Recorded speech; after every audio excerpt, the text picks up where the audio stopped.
Growing up, I always felt like furniture in my own house. Useful, quiet, mostly ignored unless I got in the way. My parents weren't cruel. That would have been easier to name. They just chose someone else. Lena, my cousin, came to live with us when we were both 10. From day one, they treated her like a gift from the heavens. She was their little jewel. That's what they called her. Jewel. And me? I was told to be grateful. Grateful that I had a roof, meals, and a cousin to look up to. Whenever I tried to shine, it was, "Stop being dramatic, Amelia," or "Let Lena have her moment." Her moment was every moment.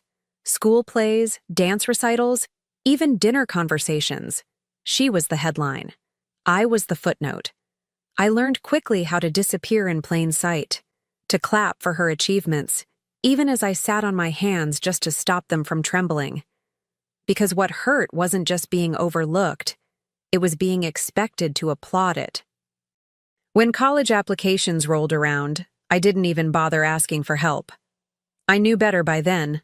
They were too busy organizing campus tours for Lena, taking out loans, talking about her future like it was theirs too.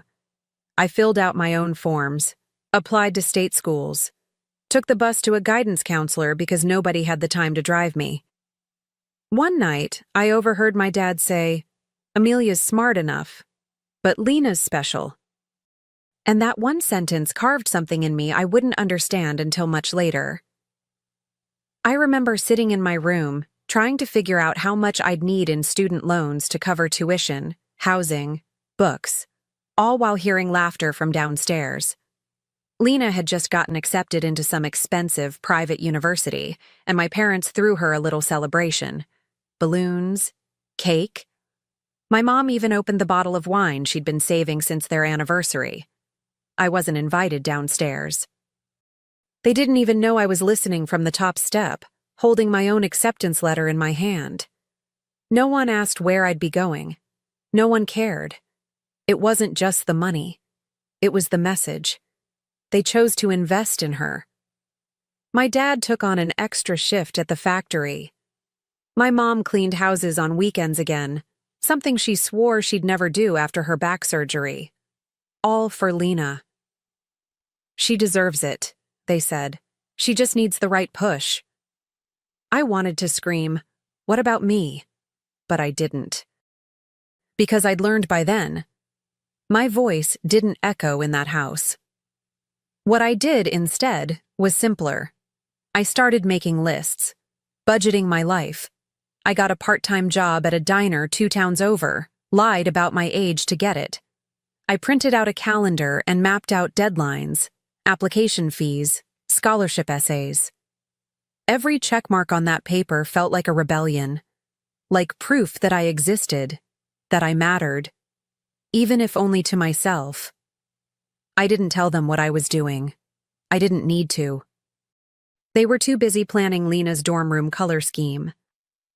The day Lena left for college, the house turned into a theater of farewells.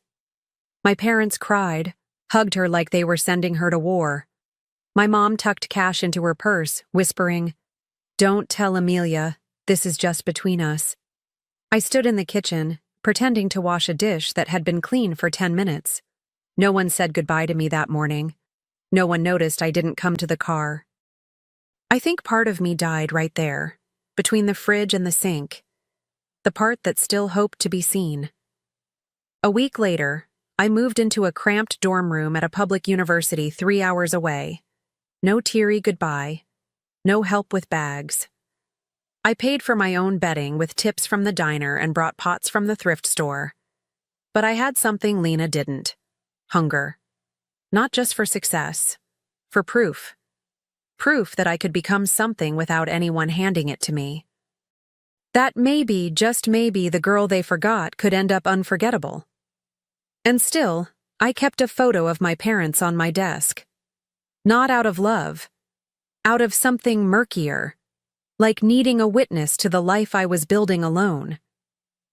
I stared at it often in those first weeks, wondering, would they ever see me for who I was becoming? Or was I always meant to be their shadow, even in my brightest moments?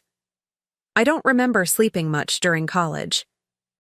Not because of parties or friends or wild nights out. I didn't have time for those. I worked the early shift at the diner on weekends, cleaned offices at night during the week, and crammed textbooks into every hour in between. My hands smelled like coffee grounds and bleach, and my feet ached constantly. But every time I felt like quitting, I'd picture Lena, lounging somewhere warm, sunglasses on, her Instagram caption something like, "Deserve this break." She'd switched majors twice by then. Dropped a semester to travel and reflect. Meanwhile, I skipped my own birthday senior year because it fell during finals, and I couldn't afford the distraction. I'd watch her stories, sipping wine in Santorini, while I ate instant noodles at my desk, highlighter in one hand, calculator in the other. My parents never called to ask how I was doing, but they reposted every single one of Lena's vacation pictures, with emojis, every time. Still, I kept my head down. I wasn't chasing anyone's approval anymore. I was building something solid, brick by brick. By the time I graduated, I had no debt, 3 job offers, and a tired but relentless belief in myself. My cap and gown came in the mail. No ceremony, no audience. I wore it alone in my apartment one night, looked in the mirror, and whispered, "You did it." It was the only applause I got, and strangely, it was enough. My first job in finance wasn't glamorous. It was spreadsheets, coffee runs, late nights triple-checking numbers that no one noticed, unless I got them wrong. But I showed up early, stayed late, took notes when others rolled their eyes. I didn't flirt, I didn't schmooze, I just worked. Quietly, steadily, always the one in the corner people forgot until they needed something done right. I became reliable, then indispensable, and eventually, promoted. Still, the silence from my family was deafening. On my birthday, they'd send a one-line text. No calls, no questions. Just, "Happy birthday. Hope you're well." I stopped replying. I think they noticed, but not enough to ask why. Lena, of course, was still the group chat star. She had started a lifestyle blog, or maybe it was a wellness business. It changed every few months. My parents bragged that she was an entrepreneur now, as if failure dressed in glitter was still success if it came from her. I didn't argue, I just kept building. My apartment got bigger, my clothes got sharper, but my heart? It stayed guarded. I didn't bring people close, didn't risk softness. Because when the ones who were supposed to love you most treat you like a placeholder, you stop expecting more from anyone else. I learned how to be my own anchor, my own cheerleader, my own home. There were moments, late at night, after another win at work or another quiet dinner alone, when I'd wonder what it might have felt like to have someone proud of me. Not out of obligation, not out of guilt, but genuinely proud. I used to imagine my mother hugging me at graduation, my father telling me I'd made him proud. Simple dreams, dreams I tucked away, like old receipts in the back of a drawer. Useless, forgotten, but still there. I never told anyone what it cost me to get where I was. How many holidays I worked through. How many times I cried in a bathroom stall between shifts. No one saw the girl behind the salary. The girl who gave up dances and dates and family dinners, not because she wanted to, but because no one ever made room for her at the table. I wasn't bitter. I was just removed, detached in the way only the deeply disappointed learn to be. And then, just when I'd almost forgotten the sound of their voices, they came back. One ordinary evening, after years of silence broken only by polite birthday texts, they appeared. On my doorstep. Tired. Nervous. Like they were carrying something heavy they could no longer hold alone. It was a Tuesday. I'd just finished a long meeting and was planning to eat leftovers in silence, maybe light a candle just to make the evening feel less empty. But when I opened the door, there they were. My parents. I hadn't seen them in years, not in person. My first thought wasn't anger. It was confusion. They looked smaller, older than I remembered. My father's shoulders had slumped. My mother's eyes darted like she was trying to find something familiar in me.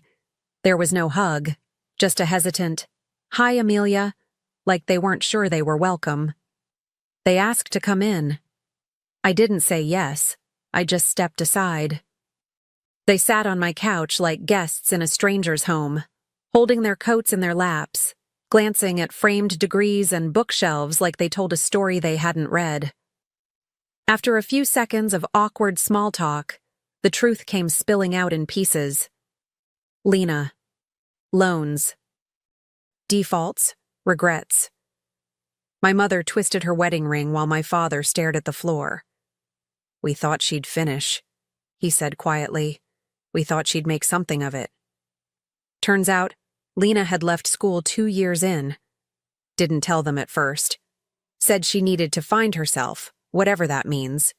Traveled on borrowed money, started ventures that fizzled, burned through every cent they had.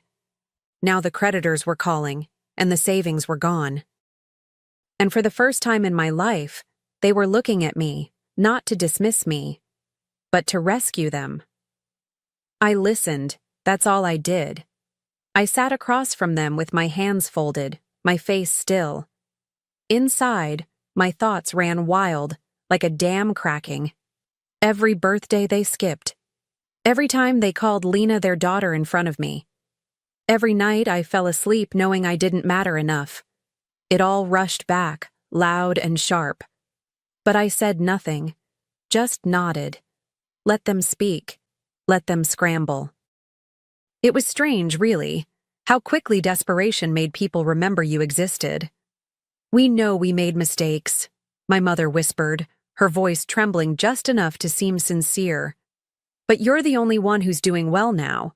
We're still your parents." That line hit like ice in the chest. Still your parents.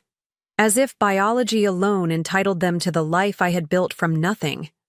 As if forgetting me for decades could be wiped clean with a shared last name and a guilt-laced apology. My father leaned in then, not angry, just tired. "You've always been strong, Amelia. We admire that. You've done so well." I almost laughed. Not because it was funny, but because it was absurd. The first compliment I'd ever heard from his mouth, and it came not at my graduation, not at my first promotion, but at his lowest moment, when I had something he wanted. It wasn't admiration. It was survival. They didn't ask directly at first. Just danced around it, phrases like, "a little help," "short term," "family supports family." I let them talk. Let them fill the air with words that tried to patch years of silence. And all the while, I stayed quiet. Not because I didn't have something to say, but because I wanted them to sit in it. In the silence I used to live in the weight of being ignored for so long. I could see them shift in their seats, uncomfortable, unsure. That was new for them. Being the ones who needed to be chosen. At one point, my mother reached for my hand. Her fingers were cold, shaky. "We don't have anyone else," she said.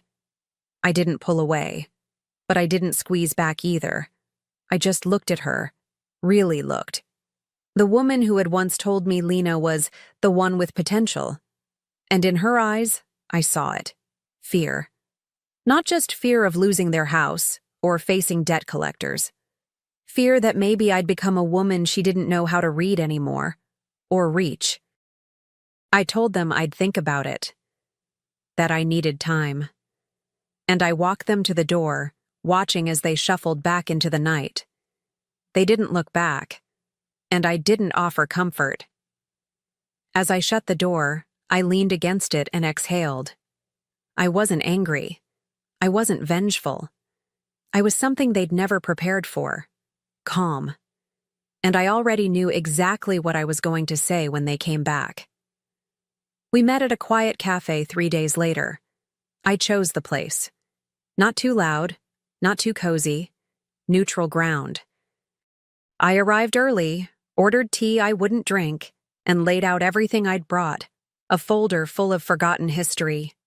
When they walked in, I saw hope flash across their faces. My mother smiled too quickly.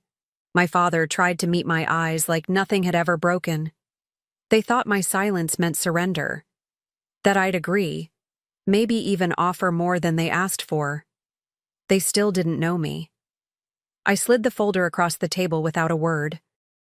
Inside were copies of my college acceptance letters, the ones I filled out alone, my tuition payment receipts, my scholarship essays, a photo of me in my graduation gown, standing alone in my kitchen, and at the very top, a handwritten note from my sophomore year where I asked them for help with books. My mother had scribbled across the bottom, "Ask your advisor. We're stretched with Lena." I watched their faces as they flipped through it all. Slowly, silently, the color drained from their skin. Then I spoke. Calmly, almost kindly. I built this life from scratch. No one clapped. No one carried me. I did it in the shadows, while you poured every dream into someone else, and she walked away from it. My voice didn't shake. If anything, it was steadier than ever. I wanted them to hear me with no anger, just truth. I didn't need to raise my voice. The evidence had already done that for me. They didn't interrupt. For once, they couldn't. My father just kept blinking, like each page was a slap he hadn't seen coming. My mother held her breath so tightly I thought she might crack. "We didn't know," she finally whispered. "We didn't realize it was that hard for you." I smiled then, not with warmth, but with something colder. Not cruel, just honest. That was the point, wasn't it? You never looked close enough to know. My voice softened, but not out of sympathy, out of certainty. You made a choice. Every single time. And now you're asking me to fix the consequences of your favorite mistake. My mother began to cry. Softly, hands pressed to her lips like she was trying to keep the sound in. My father reached for the folder again, as if reviewing the facts might change them. I didn't flinch. I let them sit in the weight of it. The years, the cost, the reality that the quiet daughter they ignored had been paying attention all along. Then, as gently as if I were offering them a drink refill, I gave them the answer they'd come for. "Yes, I'll help you, but not in the way you expect." I let the words hang in the air, heavy, confusing, deliberate. My mother looked up, hope flaring again. My father leaned in, relief already softening his brow. And I waited, just a second longer, before delivering what they never saw coming. "I'll help you," I repeated, "by letting you face what you created." My tone was steady, not angry, not bitter, just done. "You taught me how to survive without support. Now you'll learn how to survive without mine." My mother let out a soft, broken sound, the kind that usually drew sympathy. But not this time. I had no tears left for that version of her, the one who stood by while I faded into the background of my own childhood. "I'm not your safety net. I'm not your reward for finally noticing me," I said. "I'm the daughter you forgot existed until she became useful." My father's mouth opened, but no words came. Just a stunned silence that settled between us like fog. I stood up then, slowly, tucking the folder back into my bag. Not to erase it, but to carry it forward, as proof of who I'd had to become. Calm, independent, unapologetically unwilling to be the fallback plan. I looked at them one last time. My voice was quiet, but final. "I forgive you. But I won't save you." And with that, I walked out. Into the sun. Into my own life. Behind me, the cafe door closed with the softest click. But to me, it sounded like a vault ceiling shut. Not out of vengeance, out of peace. A peace I had earned, alone. These days, my life is quiet, and I like it that way.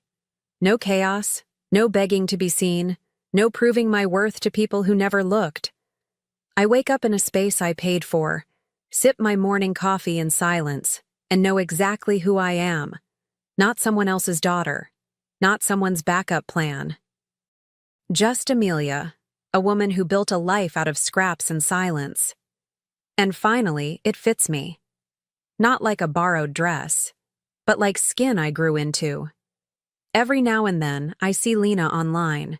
She's rebranded herself as a life coach, selling inspiration in pastel fonts and talking about empowerment between affiliate links. I don't judge her. I barely feel anything at all.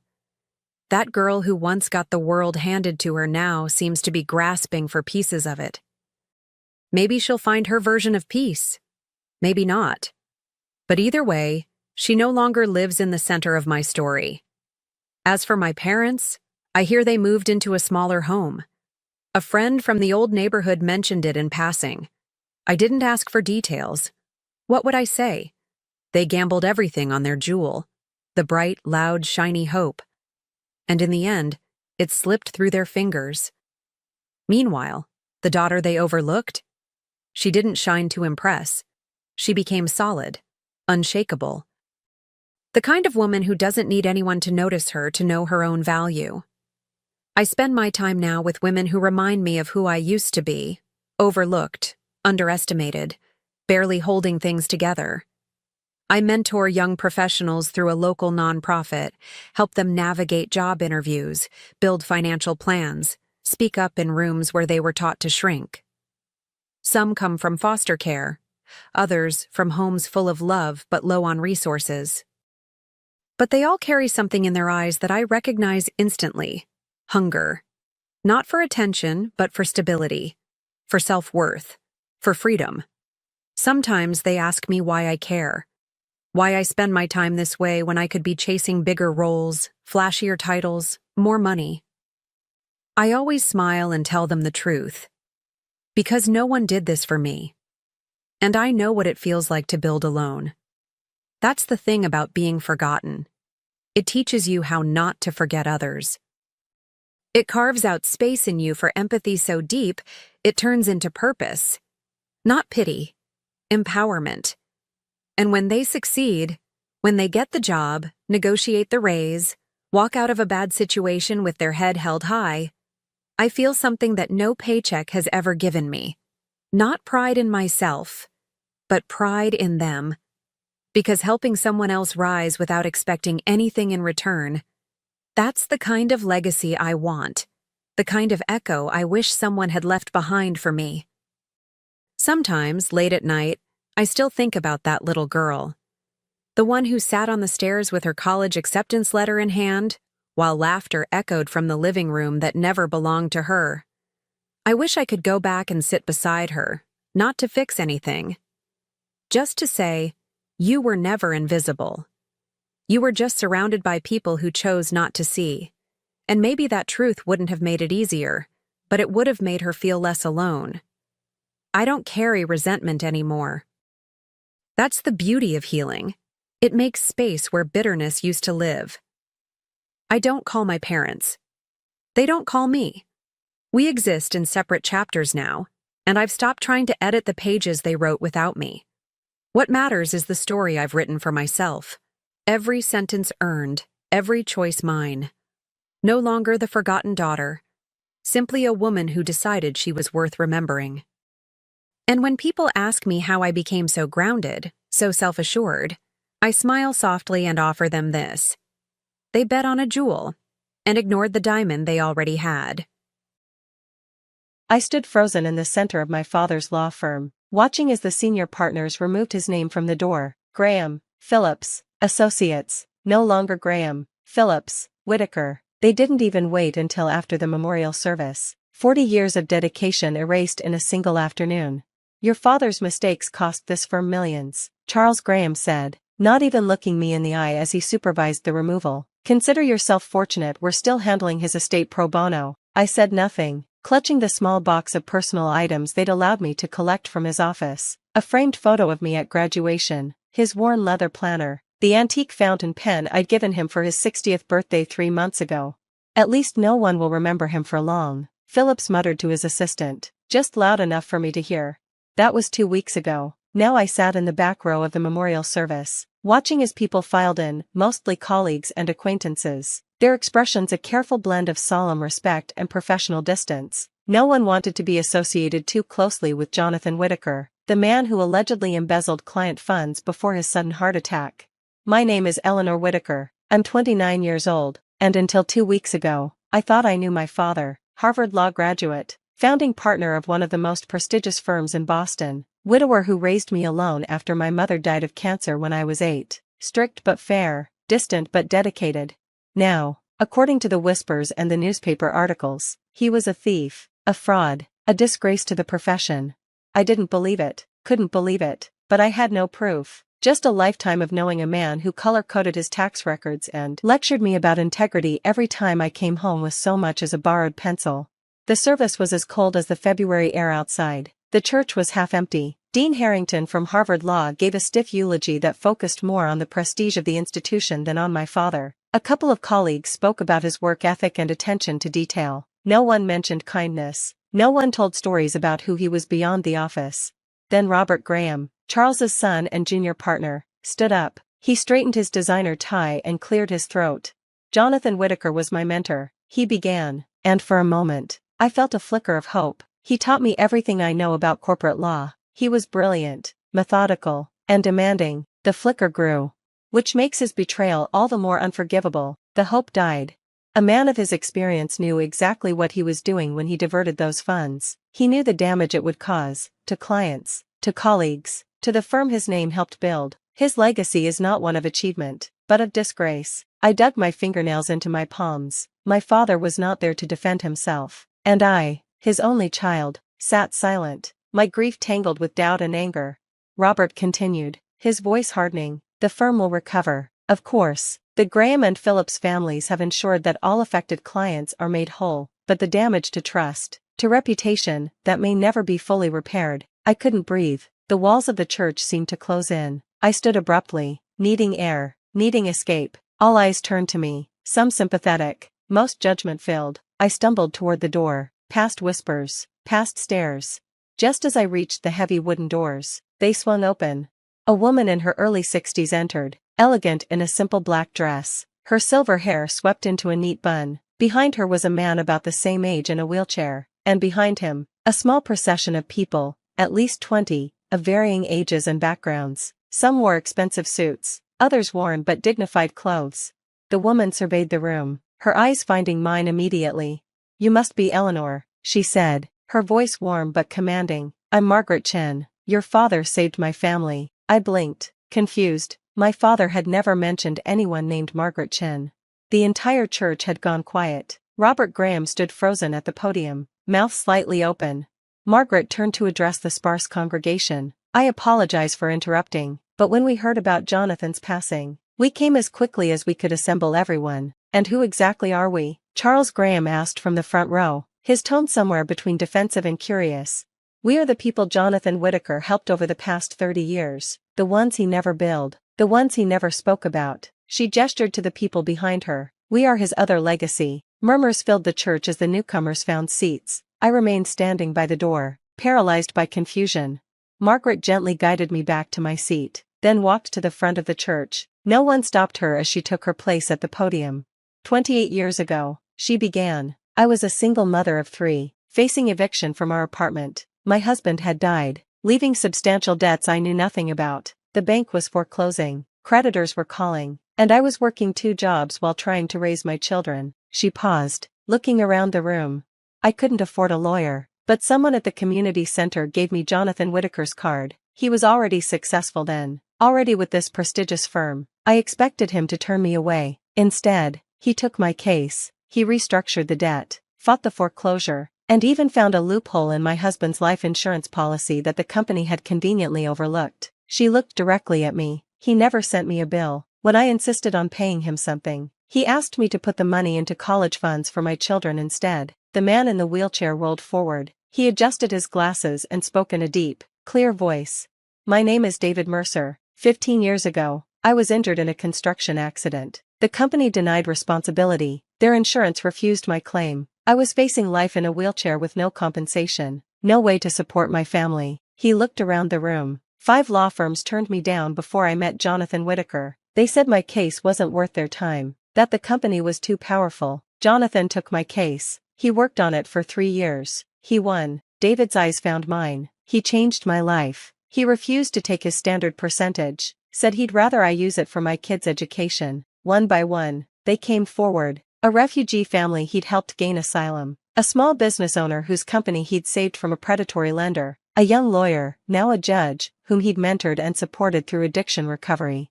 Each story revealed a side of my father I'd never known. Each person spoke of quiet kindness, of help given with no expectation of recognition or reward. I sat stunned, tears streaming down my face. This was not the distant, work-obsessed father I knew. This was not the man the firm was now vilifying. The last to speak was a young woman about my age. She approached the podium tentatively. My name is Sophia Williams. 10 years ago, I was a 17-year-old foster kid about to age out of the system. No family, no money for college, despite good grades. She twisted her hands together nervously. I was working as an evening janitor at the law firm to save for community college. Most lawyers didn't even see me, but Mr. Whitaker noticed that I was reading his law books when I cleaned his office. She smiled slightly at the memory. He started leaving different books on his desk each night, with notes about which chapters to focus on. Then practice LSAT questions. Then, one night, a complete application package for Harvard, with a note saying he'd pay the application fee. When I got in, he covered what scholarships didn't. She looked directly at the Graham and Phillips families. I graduated last year. Mr. Whitaker came to my ceremony but insisted on sitting in the back. He never wanted recognition. And now I'm starting at the district attorney's office next month. Her voice grew stronger. So when I heard what was being said about him, I couldn't stay silent. Whatever you think he did, there has to be more to the story. This man changed dozens of lives, mine included, and never once asked for credit. The church was completely still. Robert Graham had returned to his seat, his expression unreadable. Charles and the other partners looked uncomfortable, almost embarrassed. Margaret returned to the podium. We aren't here to cause a scene. We're here to honor the man we knew. The man who saw people's value when others didn't. The man who used his privilege and position to lift others up. She turned to me. Your father kept these connections private. He believed help given for recognition wasn't help at all, it was self-promotion. But we thought you should know that his legacy is far greater than what's being reported. I stood up, legs shaking, and walked to the front of the church. For the first time since his death, I felt strength returning. Thank you, I managed, my voice breaking. I didn't know. He never told me. After the service, as people mingled in the church hall, Robert Graham approached me, his expression tight. Eleanor, those people's stories are touching, but they don't change the financial discrepancies. The firm's investigation was thorough, was it? I asked, something hardening inside me. Or was it convenient? He flinched slightly. What does that mean? It means I want to see the evidence myself. I'm a CPA, Robert. I understand numbers. That wouldn't be appropriate. Neither is defaming my father before he's even buried. He stepped back, surprising me with his quick retreat. We should discuss this another time. As he walked away, Margaret approached with several others from her group. Eleanor, we'd like to help, if you'll let us. David was an accountant before his accident. Sophia has legal training. If there's something to find, we'll find it. I looked at these strangers who knew a side of my father I'd never seen. Why would you do this? Margaret took my hand. Because Jonathan Whitaker stood up for each of us when no one else would. Now it's our turn to stand up for him. That night, I returned to my father's house, my house now. It felt cavernous and empty. His study door was ajar, and I entered hesitantly. This had been his sanctuary, a place I rarely visited even as an adult.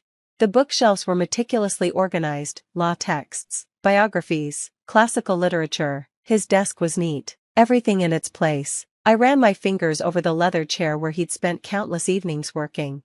On impulse, I opened the top drawer. Pens, paper clips, stamps, nothing unusual. The second drawer held files, household bills, car maintenance records, warranties. The third drawer was locked.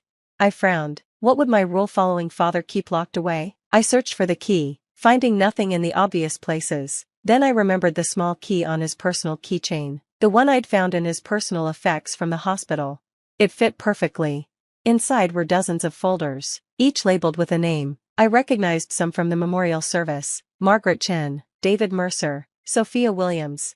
I opened Margaret's file. Inside was a complete record of her case, the legal work he'd done, the hours he'd spent, the results he'd achieved, and stapled to the inside cover was a bill, marked paid in full with a notation, equivalent donated to Boston Children's Hospital. Every file was the same, all the work documented, all the hours accounted for, all with receipts for charitable donations matching what would have been his fees. At the back of the drawer was a larger file labeled Matheson Holdings. I vaguely recognized the name from news about my father's alleged embezzlement. With shaking hands, I opened it. Inside was evidence of something far different than theft. My father had discovered that Charles and Robert Graham were diverting client funds to offshore accounts, using the Matheson case as cover. There were bank statements, transaction records, emails he had recovered, and a half-finished letter to the ethics board, dated 3 days before his death. My father hadn't stolen anything. He had discovered the theft and was preparing to expose it. No wonder they had moved so quickly to blame him after his death. I sat at his desk until morning, reading every document, piecing together the truth. When the sun rose, I called Margaret Chen. "I need your help," I said. "I need to clear my father's name." What followed was an investigation that would have made my methodical father proud. David examined the financial records. Sophia helped navigate the legal channels. Others from the group provided testimonials, resources, connections. It took 3 months to assemble our case, 3 months of late nights, of threats from the firm, of discovering that my father's heart attack had coincided suspiciously with his discovery of the Graham's fraud. The day we presented our evidence to the State Bar Association and the district attorney, Robert Graham tried one last intimidation tactic.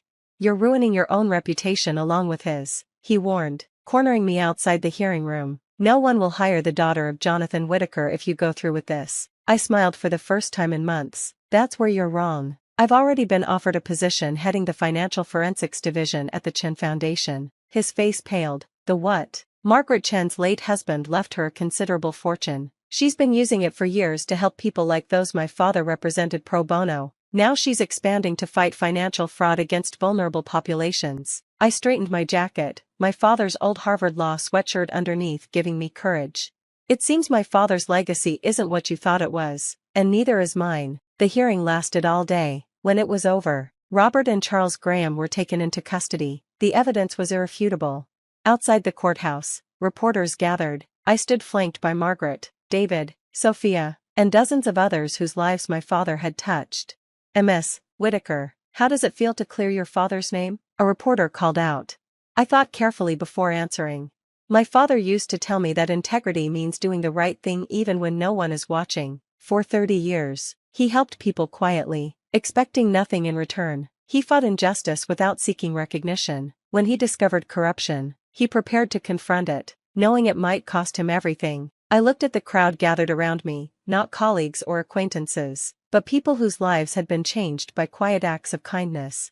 Today, justice was served, but the true victory was discovering who my father really was, not just a brilliant lawyer, but a good man who understood that real legacy isn't built in boardrooms or on brass nameplates. It's built in the lives we touch when no one's looking. 6 months later, I stood in front of the newly established Jonathan Whitaker Legal Clinic, cutting the ribbon on its opening day. The clinic would provide free legal services to those who couldn't afford representation, funded by a combination of the Chen Foundation and the settlement from the lawsuit against Graham Phillips.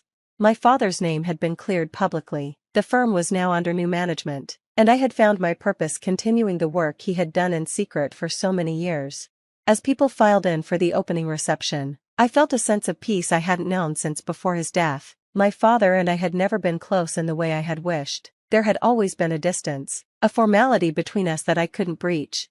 Now I understood why. His emotional reserve hadn't been coldness, it had been compartmentalization. He had divided himself between the successful public attorney and the private humanitarian, between the strict father and the compassionate advocate. I wished I could tell him that I finally understood, that I was proud to be his daughter, that his true legacy would continue. That evening, after everyone had left, I sat alone in my new office. On the wall hung a single-framed photograph, my father at my law school graduation. His usual serious expression softened just slightly with pride. Beside it now hung a new plaque, inscribed with words from one of his case notes I had found. "Justice served quietly is still justice. Kindness given anonymously is still kindness. A life of integrity is its own reward. I opened my laptop and began working on my first pro bono case. Outside my door, the clinic's waiting room was already full for the next day's appointments, people needing help, seeking justice, looking for someone to stand beside them when no one else would. My father had done his work in silence, but his legacy would speak volumes. In the quiet of that moment, I felt closer to him than I ever had when he was alive, and I knew that somewhere, somehow, he was proud that his most carefully guarded secret, his compassion, was now his most celebrated legacy. If this story moved you, remember the quiet heroes in your own life, those who help without recognition, who give without reward, who stand for what's right even when it costs them. Their legacies may not be carved in stone or printed in headlines, but they are written in the lives they change. And sometimes, the most powerful legacies are the ones we discover only after they're gone.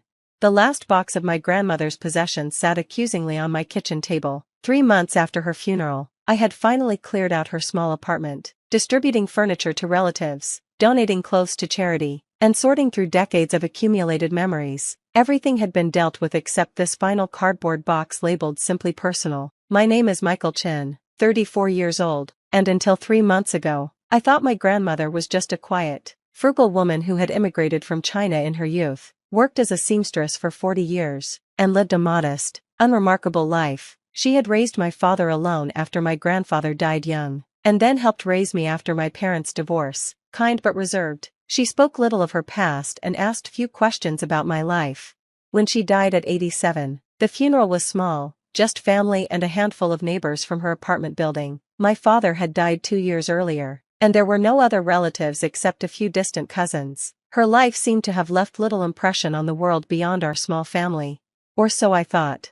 I poured myself a glass of wine and finally opened the box. Inside were old photographs, handwritten letters in Chinese, a small jade pendant, and several notebooks. At the bottom was a worn leather portfolio, its surface cracked with age.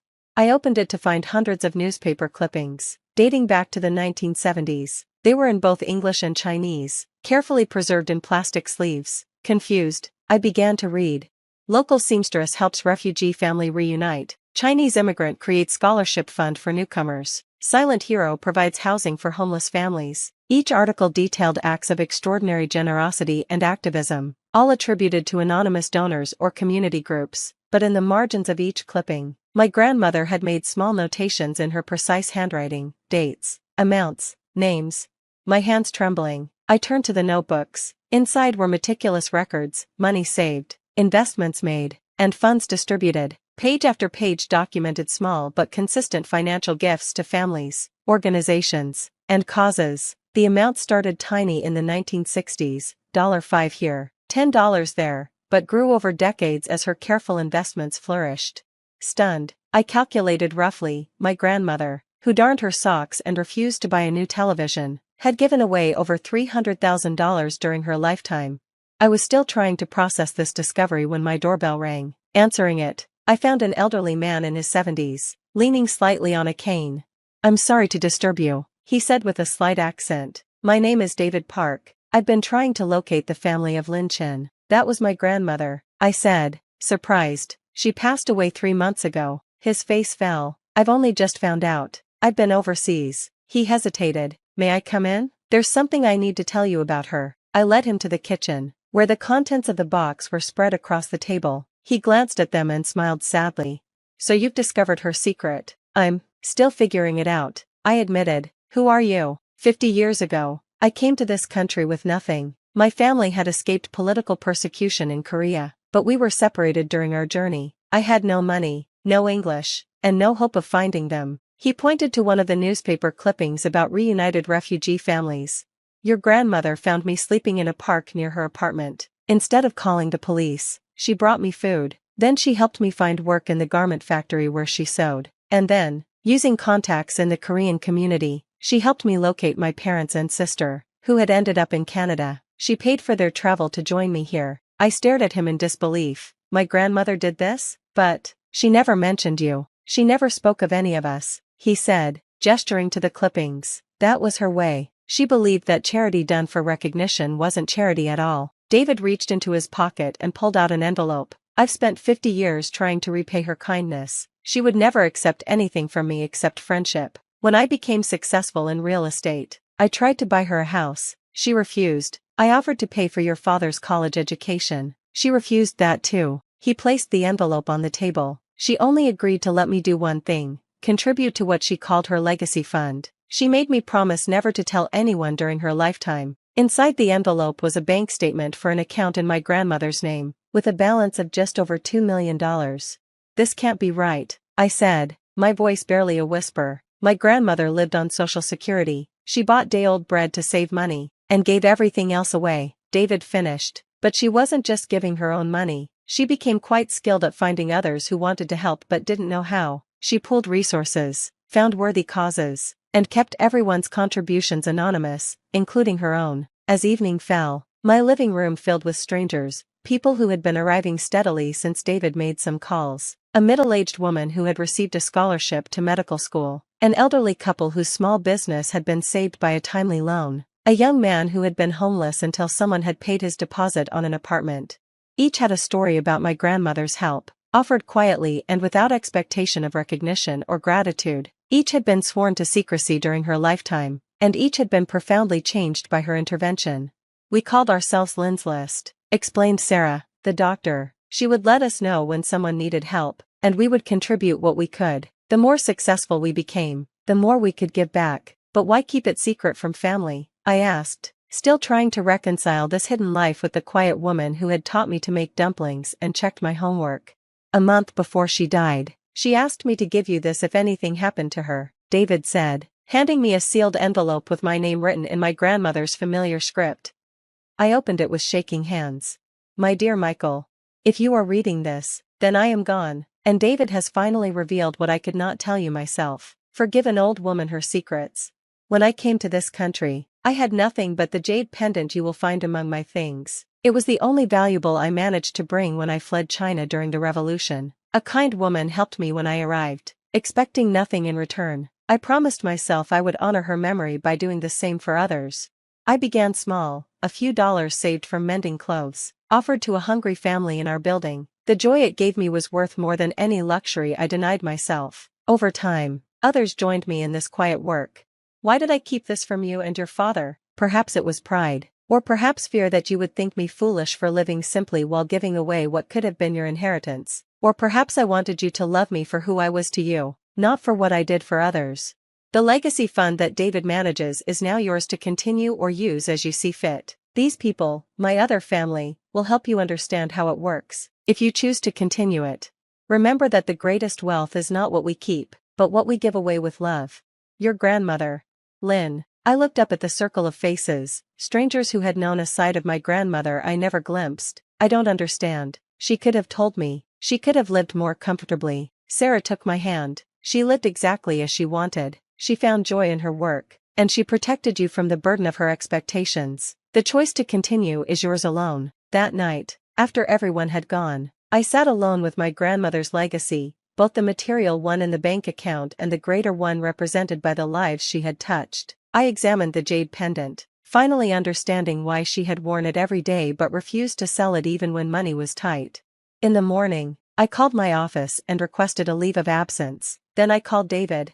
I want to understand everything, I told him. I want to know how this works. Over the next few weeks, I met dozens of people whose lives had been changed by my grandmother's quiet intervention. I reviewed the careful records she had kept of contributions and disbursements. I visited community centers, scholarship recipients, and small businesses that existed because of her network of giving.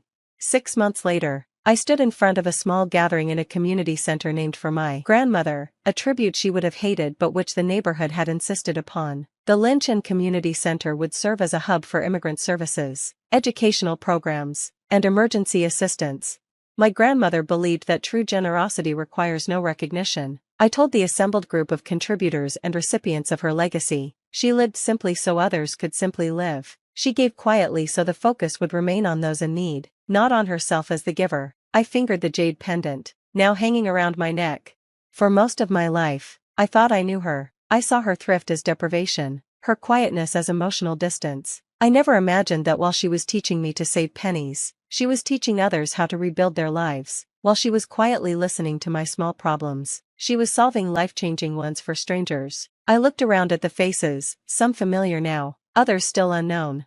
The fund my grandmother established will continue, the network she built will grow, and her method, of quiet, dignified assistance that honors the recipient's pride, will remain our guiding principle. After the ceremony, a young woman approached me, hesitant and nervous. Mr. Chen, I don't know if I belong here, but your grandmother helped my family 10 years ago when we first arrived from Venezuela. I just graduated from nursing school, and I heard about what you're doing. I'd like to join Lynn's list, if that's possible. I smiled, feeling a connection to my grandmother that transcended her death. Tell me your story, I said, and then let's talk about who else we can help. That evening, I returned to my apartment and picked up one of my grandmother's notebooks. Inside the front cover, I found a quote she had written in both Chinese and English. A truly generous person gives quietly, seeks no praise, and keeps no record except to ensure that help goes where it is most needed. Beneath it, she had written, "My legacy is not what I leave to my family, but what my family leaves to the world." I added my own line below hers, "I understand now, grandmother, and I will continue what you began." 1 year after her death, the modest fund my grandmother had nurtured had nearly doubled. As those she had helped contributed what they could to help others. The quiet network she had built now extended to 3 additional cities, with plans for more. And I, who had once pursued success in corporate finance, had found purpose in continuing her work, living simply in her old apartment, wearing her jade pendant as a reminder of promises kept and kindness multiplied. My grandmother had lived 2 lives, the simple one I thought I knew, and the extraordinary one she kept hidden. Her true wealth had never been in her bank account but in the ripples of kindness she had sent out into the world. Some legacies are written in stone or praised in eulogies, but the most powerful ones often go unnoticed, changing lives quietly, one act of kindness at a time. In choosing to live simply so she could give generously, my grandmother had not diminished her life but expanded it immeasurably, and in discovering her secret, I had found not just her legacy, but my own path forward.